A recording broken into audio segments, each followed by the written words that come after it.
로마 감옥에서 에베소 교회에 보낸 바울의 편지. 에베소 지역은 항구 도시다, 주요 항구 도시다, 그런 말씀을 드렸고, 또 상업의 중심지, 또 아데미 여신 숭배의 본거지, 그게 바로 에베소였습니다. 그러니까 굉장히 세상적인 곳이고 또 이교적인 배경, 그런 분위기 속에서 살고 있는 사람들에게 복음을 전해서 에베소 교회를 만들게 되었는데, 그 에베소 교회 안에는 유대인들도 있고 이방인들도 있는, 그리스도 안에서 함께 한 몸을 이룬 공동체, 그게 바로 에베소 교회였습니다. 바울에게 있어서 에베소는 자기가 여러 곳으로 다니면서 다 선교를 쭉 해왔는데, 그 선교지 가운데서 가장 많이 관심이 있는 곳이고 또 가장 수고와 열정을 많이 쏟았던 곳, 그게 바로 에베소였습니다. 그 지역에 있는 교회에 편지를 보낸다. 모두가 다 그리스도 안에서 하나님의 위대한 구원 계획에 따라, 또 그리고 교회의 영광스러운 신분을 가지고 그렇게 살아가고 있다라고 하는 사실을 다시 한번 일깨워 주면서, 우리는 합당한 성도의 삶을 잘 살아야 한다라고 하는 것을 권면한 것, 이게 바로 에베소서입니다. 에베소서 속에는 바울 사도가 다른 서신서에서 썼던 어떤 특정 개인이나 또 특정 교회에 대한 문제에 대한 언급은 단 한 번도 없습니다. 그리고 누구에게 무난하라 뭐 그런 내용도 들어있지 않습니다. 자기가 지금까지 선교하면서 이런 일들이 있었다라고 하는 어떤 해고담도 전혀 없습니다. 그저 에베소서 속에는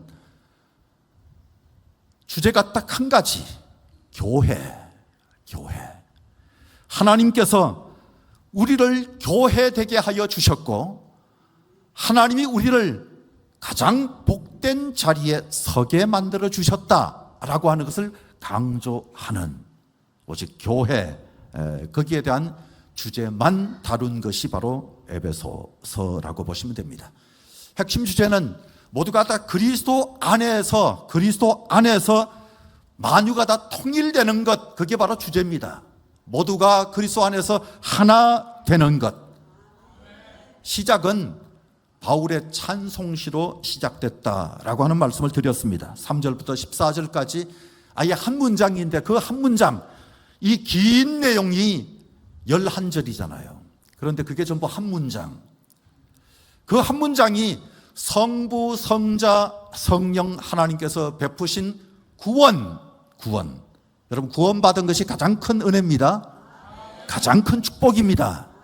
내 삶의 현실이 이러한데, 이렇게 답답한데, 이렇게 힘든데, 이렇게 고생스러운데, 이렇게 아픈데, 그렇게 생각할 수 있지만, 구원받았으면 하나님으로부터 가장 귀한 선물을 받은 것, 최고의 축복을 받은 것, 우리는 꼭 그렇게 여길 수 있기를 바랍니다. 창세전에 하나님이 우리를 선택해 주셨다. 그러니까 우리의 존재 자체가 엄마로부터 시작된 게 아니고 하나님으로부터 시작됐다는 거예요. 지금 전혀 안 믿어주시는 분도 계실는지 모르겠는데, 우리의 시작은 바로 하나님으로부터 시작됐다. 그러니까 우리의 존재가 하나님의 것이다 라고 하는 고백을 바울 사도가 하고 있는 거예요. 엄마 없는 사람 아닙니다. 바울도 엄마 있어요. 그런데 하나님은 창세 전부터 나를 선택해 주셨다, 그걸 노래하는 거예요. 성부 하나님이 하신 일은 바로 그거고, 성자 하나님께서는 모든 사람들이 다 죄를 범하였는데 그 죄를 속하여 주시는데, 십자가를 지기까지 하시면서 속하여 주셨다라고 하는 것. 그래서 우리는 하나님의 자녀가 되는 권세를 누리게 된 거예요. 자녀가 되는 권세. 성령 하나님은 우리가 하나님의 자녀로서 상속을 받을 수 있는 사람들이라고 하는 것에 대한 담보. 성령이 바로 그 담보예요, 담보. 그리고 영원까지 어떤 어려움이 있다 할지라도 끝까지 하나님이 함께 하신다고 하는 증거. 그게 바로 성령. 여러분, 그러니까 하나님은 성부, 성자, 성령, 삼위의 하나님이 모두가 다 너무도 소중한 분이세요. 그 가치를 알아야 돼요. 사람이 가치를 잘 모르면, 인디언들은 금하고 다이아몬드를 바꿨어요. 가치를 모르니까. 다이아몬드는 씹을 수도 없어요. 근데 금은 씹으면 너무 달콤해요. 그래서 인디언들이 가치를 몰라서 금과 다이아몬드를 바꿨다는 거 아십니까? 그걸 바꿨어요. 그러니까 가치를 모르면 멍청해지는 거예요. 가치를 모르면 바보 같은 삶을 살아가는 거예요. 나는 최선을 다한다고 생각하는데 가치 없는 것에 목숨 걸고 가치 없는 것에 온 진액을 다 쏟는 그 삶을 산다면 불쌍한 거잖아요. 그런데 우리가 그리스도의 가치를 알고 하나님의 가치를 알게 되었다는 것. 그러니까 찬양하는 것이 마땅하다. 이게 바로 바울의 생각. 오늘 본문은 이방인 신자, 특별히 그 공동체 안에 있는 이방인 신자, 그들을 향해서 너희라고 하는 표현을 자주 쓰는데, 그들도 복음을 듣고 믿음으로 말미암아 약속의 성령으로 인치심을 받고 성령이 우리의 미래에 대한 보증이 되심으로써 궁극적으로는 우리는 하나님을 찬송하게 되었다. 그게 바울의 선포인 것입니다.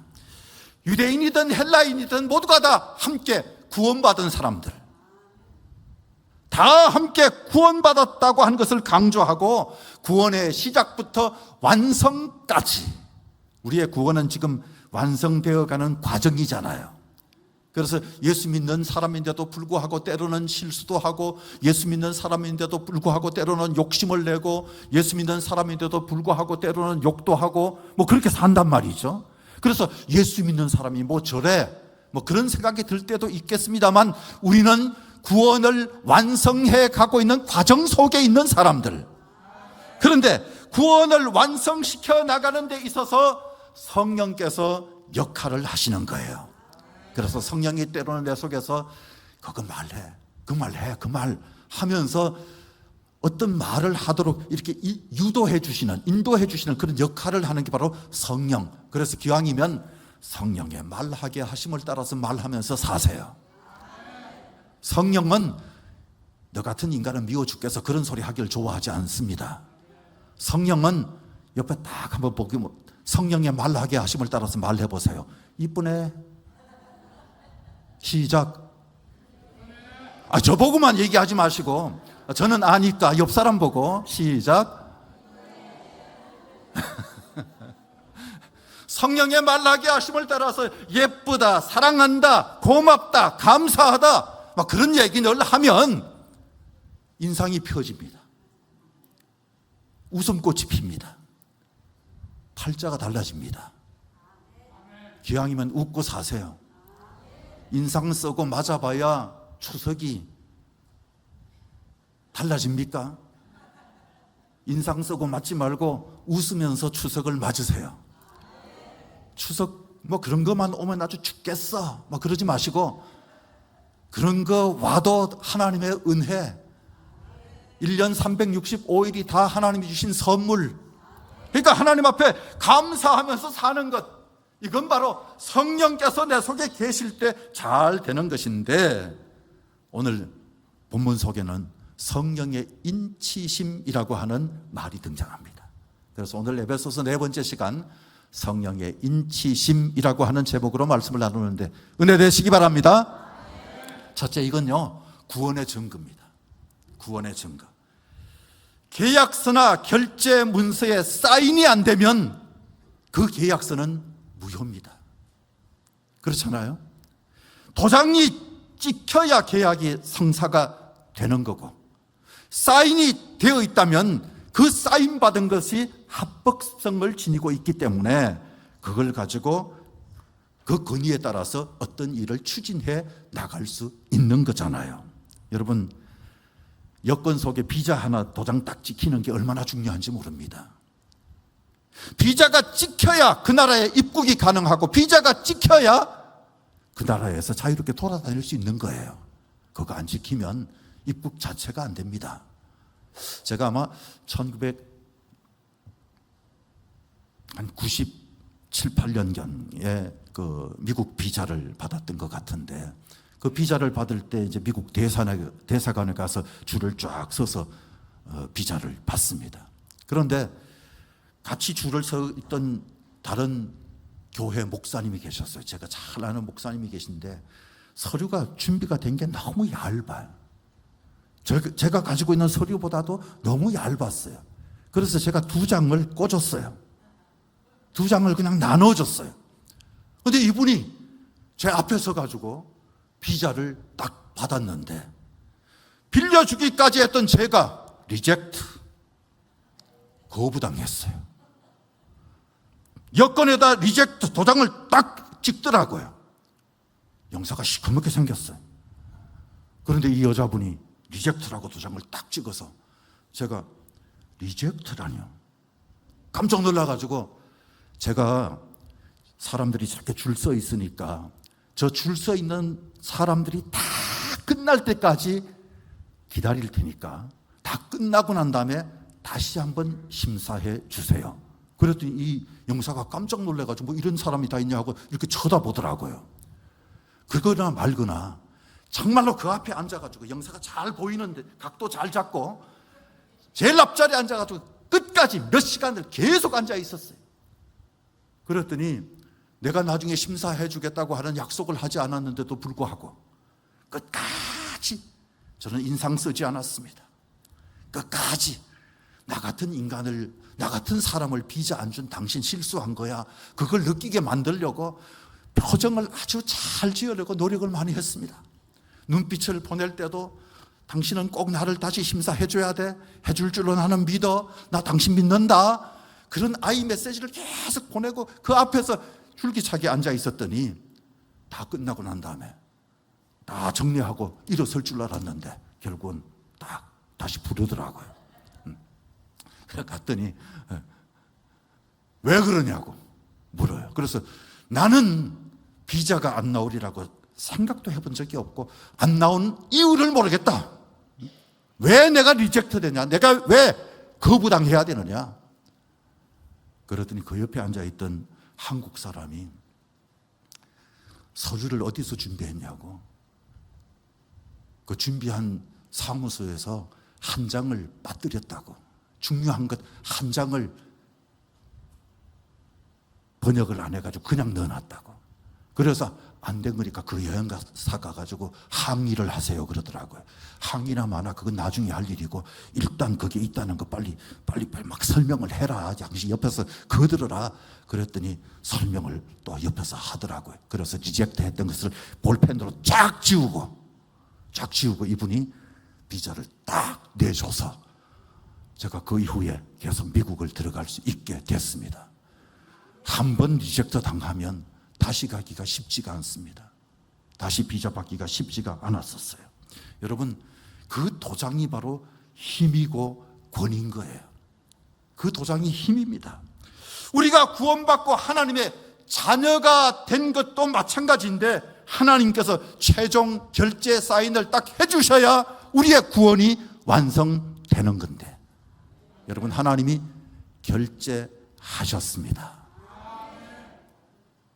그 증거가 뭐냐 하면 바로 성령이십니다. 성령의 인치심만 있다면은 오케이가 된 거예요. 최종 결제가 난 거예요. 천국 입성 리젝트 되지 마시고 천국 입성 비자를 반드시 발급받는 믿음을 가지시기 바랍니다. 네.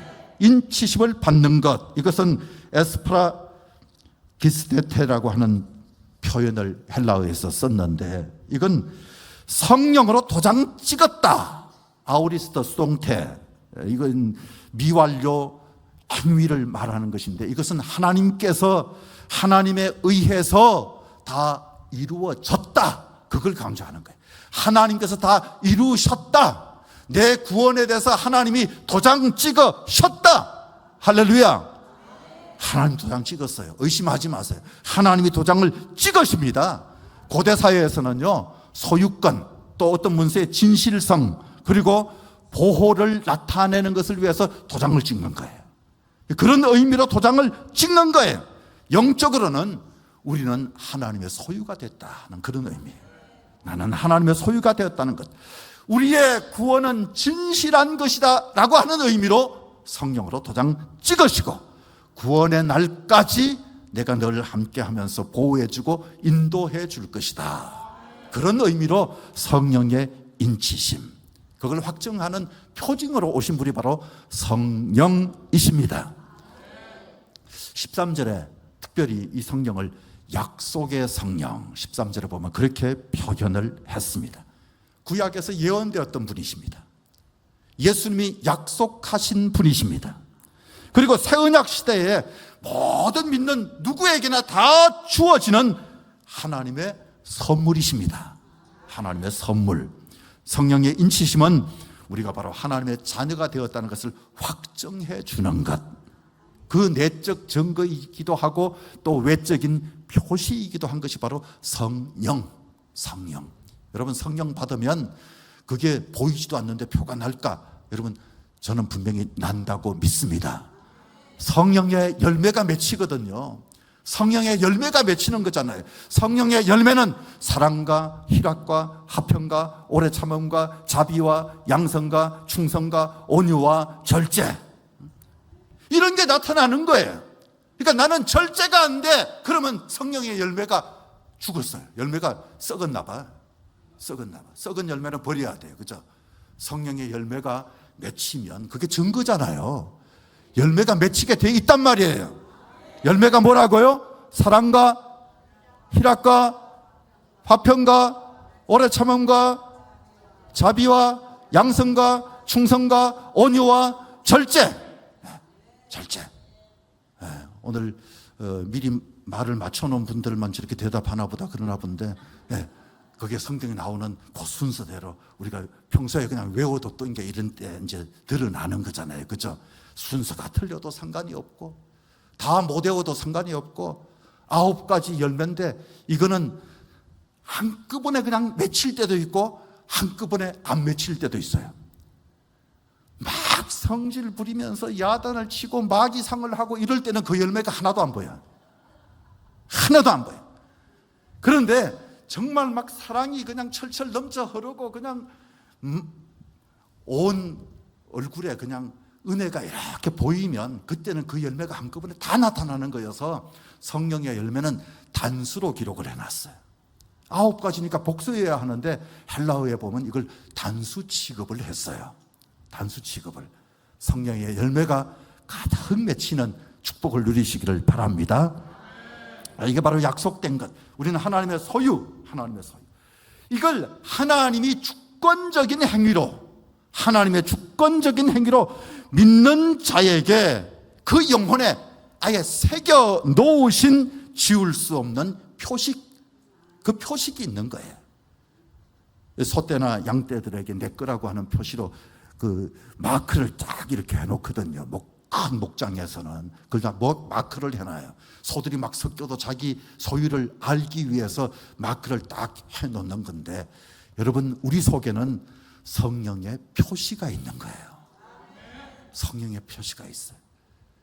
여러분, 모두가 다 똑같은 옷을 입은 병아리 같은 유치원생들이 막 그 운동장 같은 데 꽉 차 있을 경우에, 와, 다 똑같네. 어쩌면 저렇게 병아리 같을까? 다 똑같아. 막 그러지만 자기 새끼는 눈에 확 띄잖아요.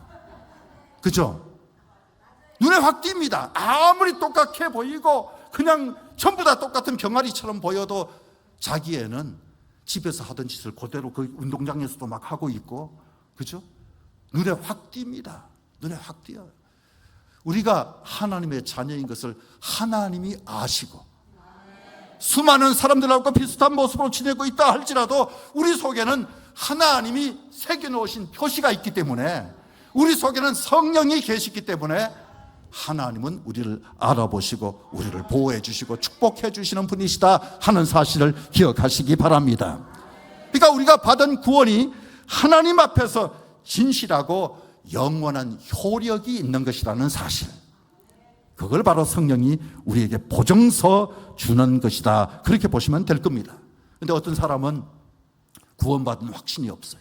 그래서 목사님께 가가지고 저는 구원받은지 도대체 확신을 못하겠습니다. 성령이 당신 안에 계신 것을 느끼십니까? 하고 물으니까 아니, 지갑이 제 주머니에 있는 것은 느끼겠는데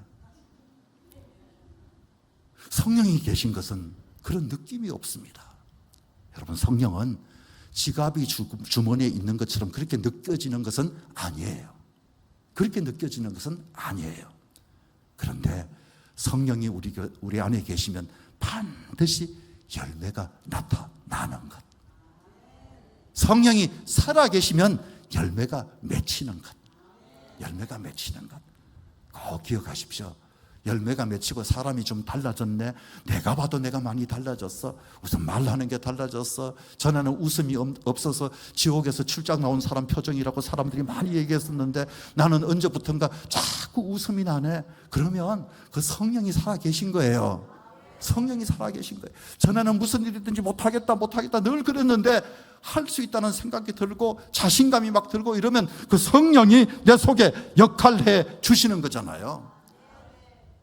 나는 하나님의 소유가 됐다고 하는 확정으로 성령이 오셔서 우리 속에 보정이 되어 주신다는 것. 그래서 내가 못 느껴도 하나님은 우리를 놓지 않는 하나님이시라는 사실.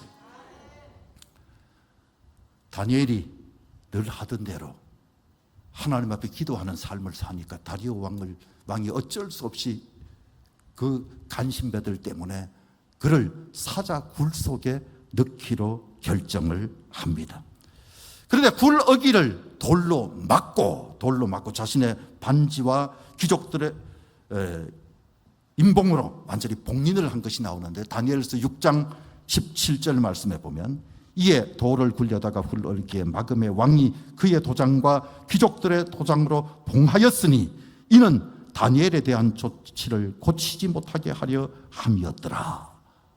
이제 다니엘의 운명은 결정됐다. 어쩔 수 없이 죽여야 된다. 아무도 그게 끼어서 다니엘을 도와서도 안 된다.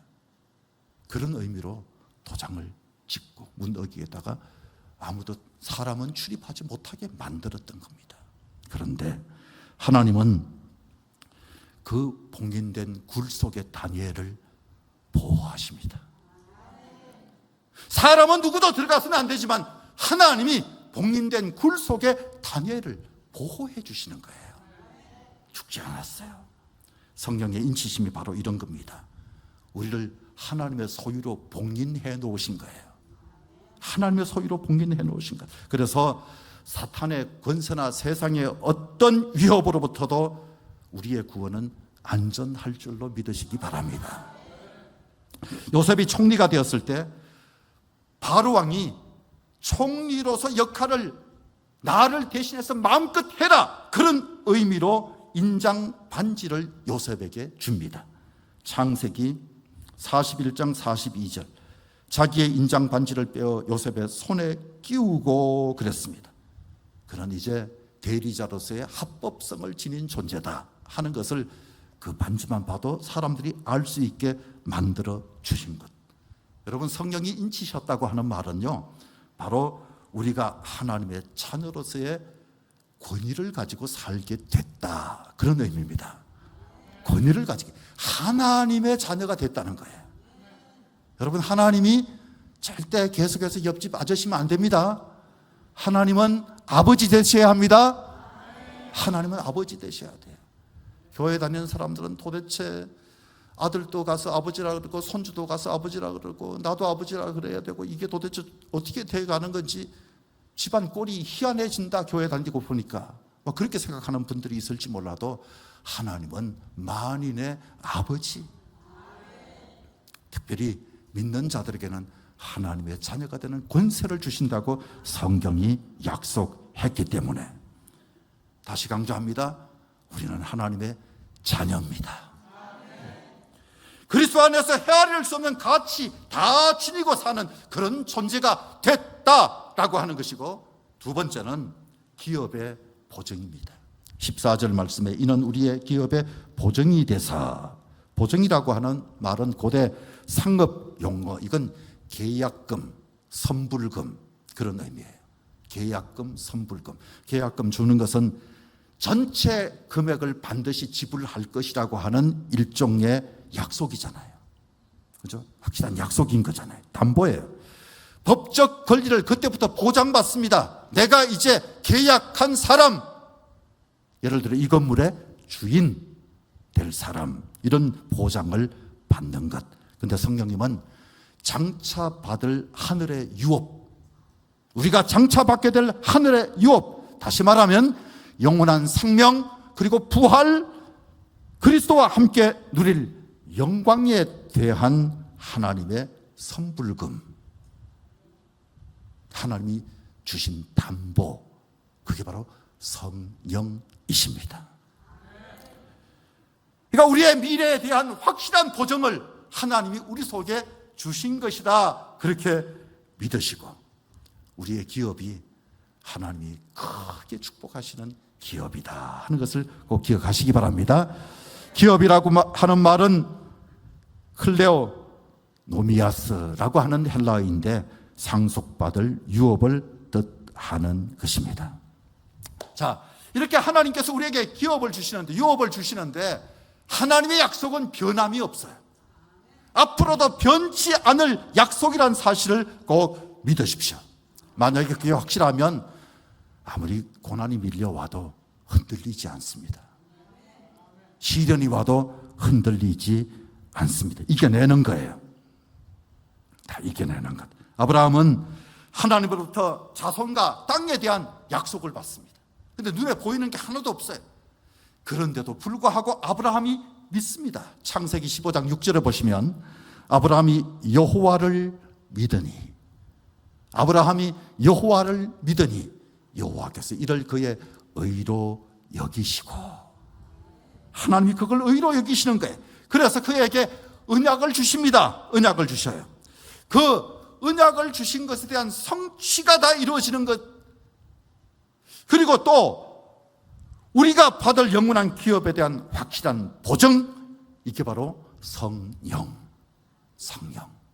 여러분, 눈에 보이지 않더라도 믿어지면 성령이 내 속에서 역사하는 거예요.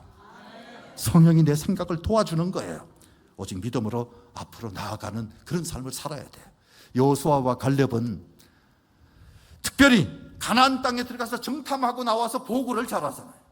근데 그들이 그 땅의 풍성함을 보고할 때 포도송이 그리고 석류, 무화과 이런 열매를 가지고 나와서 그걸로 그 땅이 바로 이런 게 많이 나는 땅입니다, 그걸 보고를 해요. 여러분, 성경 가운데 민수기 13장 26절 27절에 보면 그들에게 보고하고 그 땅에 과일을 보이고, 그 땅에 과일을 보이고, 과연 그 땅에 젖과 꿀이 흐르는데 이것은 그 땅의 과일이니이다. 그러니까 그 땅에 과일을 보여주면서 정복하지 않은 땅이지만 우리의 미래가 바로 하나님의 축복입니다 하는 것을 보여주는, 여러분, 성령이 바로 그런 분입니다. 장차 우리가 받게 될 하늘의 유업이 바로 어떤 것인지를 보여주는 것.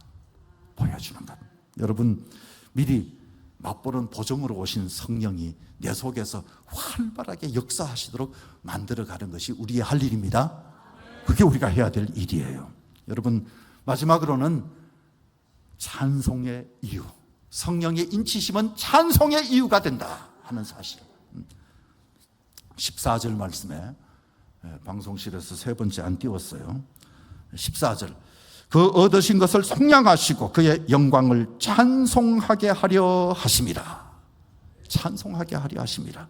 여기서 얻은 것을 속량한다. 자기 것으로 삼는, 우리는 하나님의 백성이 되었는데 구원받은 성도들 최종적으로는 죄로부터 무관합니다. 꽝. 완전히 해방시켜 주실 거예요. 사망으로부터 최창현 장로님은 면제. 그렇게 두들기는 거예요. 최종적으로 하나님이 승인해 주시는 것. 그러니까 최종 구원을 가리키는 건데, 그런 구원을 받는 존재라고 한다면 찬송해야죠. 하나님께 감사해야죠. 그게 마땅한 것 아닙니까? 성령님은 최종적인 속량이 이루어질 때까지 우리를 보호해 주실 것이고 인도해 주실 것입니다. 혹시 아직도 욱하는 성격이 있다 할지라도 하나님이 곁에서 이제 그만 욱해, 가라앉혀, 성질 좀 죽여, 성령이 옆에서 깨닫게 해주시는 거예요. 그냥 나는 생긴 대로 살아야 돼, 그러면서 생긴 대로 막 희한한 행동을 하려고 할 때 성령께서 그러지 말어, 그러지 말어, 이제는 좀 달라져야지, 이제 좀 달라져야지, 나이값 좀 해, 막 그렇게 이제 옆에서 이제 말씀해 주시는 역할을 하는 분, 그게 바로 나를 보호하시는 것이고 나를 인도해 주시는 것. 모든 구원의 목적이 있는데 그게 바로 14절에 나와 있는 이 말씀, 그의 영광을 찬송하게 하려 하심이라. 하나님의 은혜입니다. 하나님이 하셨습니다. 그러면서 하나님을 찬송하게 하려 하심이라. 여러분, 어떤 성가 지휘자가 찬양은 영혼의 비타민입니다. 그러니까 어떤 성가대원이 그러면 저는 과다 복용했습니다. 성령의 인치심은 우리에게 영원한 비타민, 과다 복용, 부작용이 전혀 없는 것. 마음껏 찬양하세요. 하나님이 하셨다고 하나님께 영광을 돌리는 삶을 살아야 합니다. 출애굽한 이스라엘 백성들이 홍해를 건넌 이후에 미리암과 모든 여인들이 서고 치고 춤을 추고 하나님 앞에 막 너무 좋아서 펄쩍펄쩍 뜁니다. 출애굽기 15장 20절, 아론의 누이 선지자 미리암이 손에 소고를 잡으며 모든 여인도 그를 따라 나오며 소고를 잡고 춤을 추니. 여러분, 찬송은 춤추는 것 같이 찬송하는 것, 그렇죠? 춤추는 것 같이 찬송하는 것. 여러분, 찬송이 그 세곡 주일날 많이 부르는데 조용한 찬송을 첫 곡으로 부르고 두 곡은 좀 더 신났으면 좋겠어요. 신났으면. 제가 성가대에도 저는 이제 그런 주문했어요. 저는 힘찬 찬송을 좋아합니다. 그러면 이제 제 아내가 음악성도 좀 생각해 주세요, 옆에서 그럽니다. 그런데 저는 음악성보다가 힘찬 찬송이 훨씬 더 은혜가 되더라고요. 은혜가 되더라고요. 그래서 너무 음악성 같은 거 고려하지 마시고 소리만 잘 지르면 저는 앵콜 그럽니다. 근데 오늘은 음악성도 뛰어났어요. 제가 음악적으로 아주 수준이 낮은 사람 아닙니다. 다만 음악 교사와 함께 살다 보니까 박자가 안 맞다고 지적을 받고 음악성을 모른다고 지적을 받고 그러는데, 저는 제 아내에게 그럽니다. 찬양은 음악하고 조금 다른 거예요. 찬양은 음악하고 다른 거예요.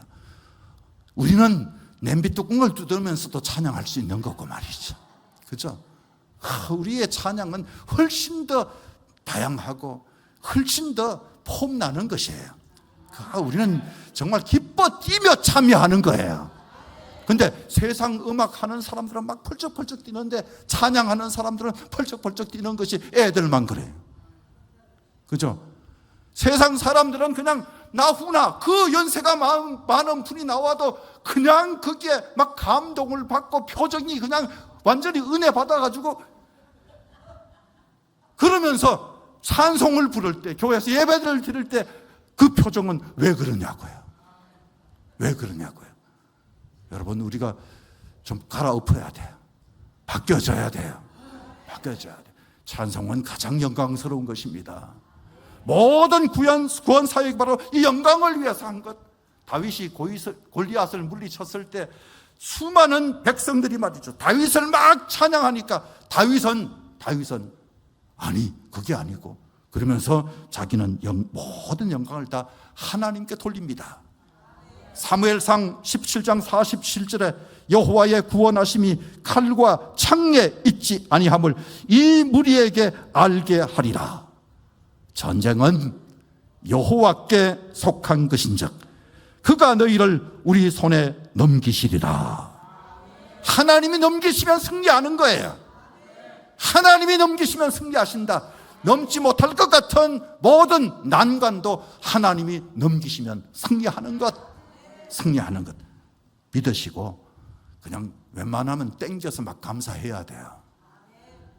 땡겨서 감사한다는 게 이해하세요? 좋은 일이 있을 줄로 믿고 막 감사하는 거예요. 감사하는 거예요. 감사가 메마르지 않기를 바랍니다. 감사가 메마르. 하나님께는 무조건 감사해야 돼. 무조건 감사해야 돼.